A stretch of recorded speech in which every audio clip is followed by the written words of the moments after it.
John Cena recently announced his retirement and a farewell tour, the end of an era. The last time is now, and in 2025 we get a chance to celebrate Cena's amazing career and the impact he's had on the wrestling business. Super Cena has dominated WWE for 2 decades, and the minute he switched over to Hollywood, he started giving back to the business. The man hasn't won a match since 2018 when he took down Triple H. Instead of racking up wins, Cena has focused on lifting up new talent and making sure others shine, solidifying his status as the greatest of all time. Now, let's talk about Cena's influence on the Bloodline. His involvement with the faction has been a game changer. In this video, we'll take a look at how John Cena helped every step of the way to make the Bloodline the most dominant faction in the WWE. In 2021, Cena returned to WWE at the Money in the Bank pay-per-view. He made a surprise appearance confronting Roman Reigns after he successfully defended his Universal Championship against Edge. This return wasn't just a one-off, it marked the beginning of the Summer of Cena, a tour where he was scheduled to make 25 appearances. Initially, Reigns was scheduled to defend his title against Finn Balor at SummerSlam, but during the contract signing, as Balor was about to sign, Baron Corbin attacked him and tried to hijack the match. This allowed Cena to kick his ass and put pen to paper. With Reigns looking pissed, the stage was set for SummerSlam. The build up to their match was filled with intense promos. Cena tried to reenact the scene from a couple of years back. It's called a promo, kid, and if you want to be the big dog, you're going to have to learn how to do it. But he wasn't standing across the ring from a crappy babyface Reigns anymore. The tribal chief had seen enough to respond by questioning Cena's relevance and asserting his own dominance in the company. He emphasized that WWE doesn't need him anymore, but it needs Reigns. There was a lot of baggage from the past. The last time they faced off, Reigns could barely cut a promo.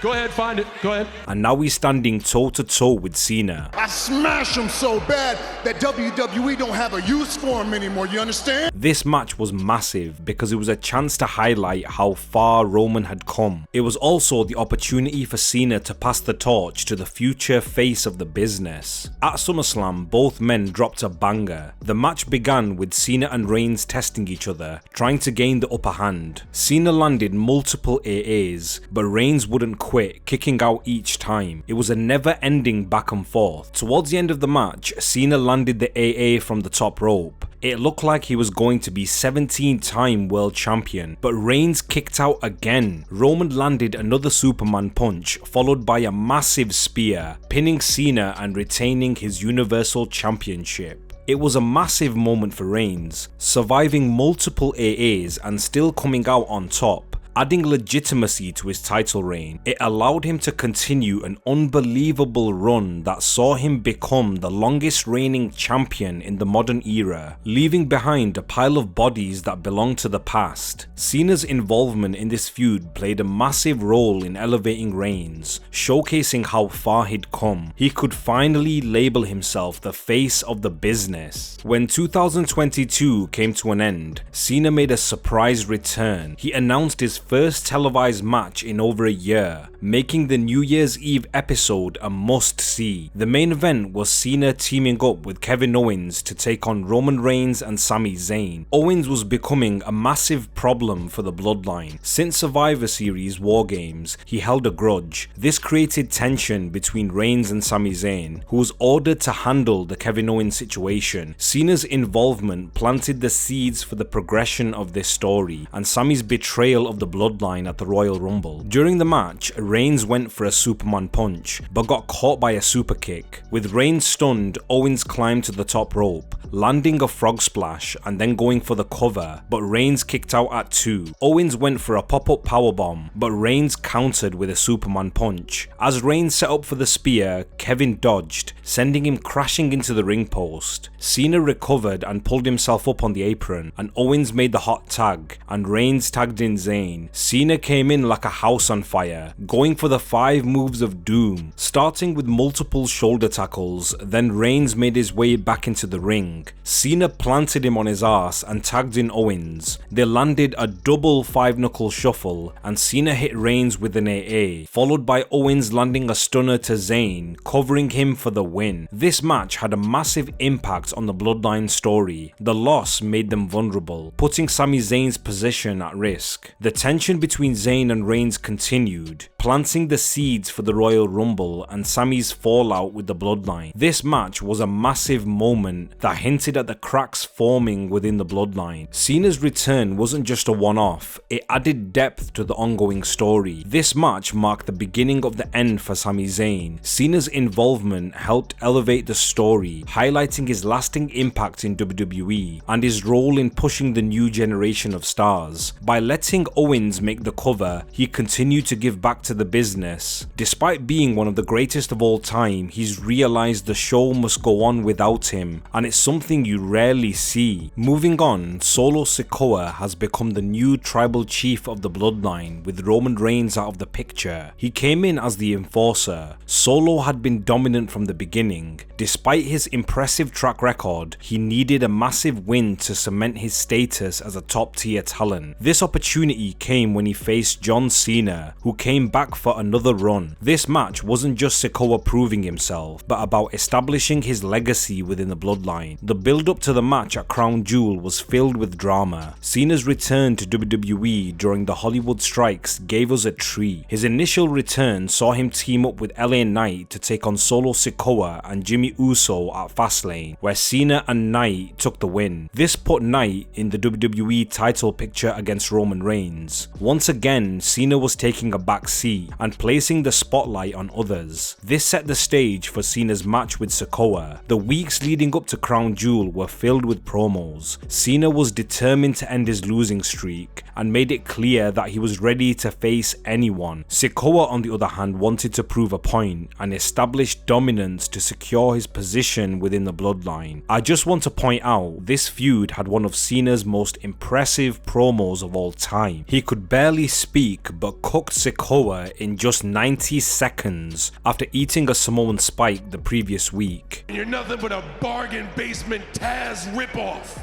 At Crown Jewel, Sikoa attempted multiple Samoan spikes, but Cena countered. Eventually, he went for the 5 moves of doom, but couldn't land the AA, with Sikoa taking control and landing a Samoan drop and the cover, but Cena kicked out. Solo attempted the Samoan spike again, but Cena held on for dear life, reversing into an STF, with Solo managing to break free. As the match came to an end, Sikoa's dominance was there for all to see. He landed multiple Samoan spikes to Cena. He refused to pin him though, choosing instead to spam 9 more Samoan spikes, making sure Cena was finished. Eventually, Sikoa made the cover, securing the most important win in his career and adding legitimacy to his character. The win over Cena was huge. It positioned him as a potential future tribal chief. By beating one of the greatest of all time, it showed his ability to destroy seasoned veterans and highlighted his dominance. For Cena, this match was a compliment to his dedication to elevate new talent. Despite the loss, Cena's willingness to put over Sikoa highlighted his commitment to the future of WWE. This match added a massive chapter to the Bloodline's ongoing story. It set the stage for the ongoing leadership shift within the group. Cena's role in this match was crucial, as it not only elevated Sikoa, but also added depth to the narrative of the Bloodline. By beating Cena, Solo Sikoa has established himself as a big star, and it's added legitimacy to his character now that he's calling himself the Tribal Chief. John Cena has played a massive role in building the Bloodline into WWE's most dominant faction. His feud with Roman Reigns at SummerSlam 2021 was a huge moment that solidified Reigns' position as the Tribal Chief. It also showed us just how far he'd come in the last few years. His surprise return in 2022, teaming up with Kevin Owens against Roman Reigns and Sami Zayn, planted the seeds for Sami's betrayal of the Bloodline, and his feud with Solo allowed him to become the new Tribal Chief. Cena's ability to shift the spotlight highlight and put others over has been massive in elevating the Bloodline. Looking ahead, Cena's final run in 2025 is going to be legendary. We can only speculate about the storylines and dream matches that will unfold during his farewell tour. Will he face off with some old enemies like The Rock or CM Punk? Maybe he'll face off against the new generation of superstars he's helped build. Or will we see him go for his 17th World Championship? I'd love to hear your thoughts on John Cena's impact on the Bloodline, and where do you think this farewell tour is headed? So make sure you leave a comment down below, hit that like button, and don't forget to subscribe so you can stay tuned for more wrestling content right here on WrestlingReel.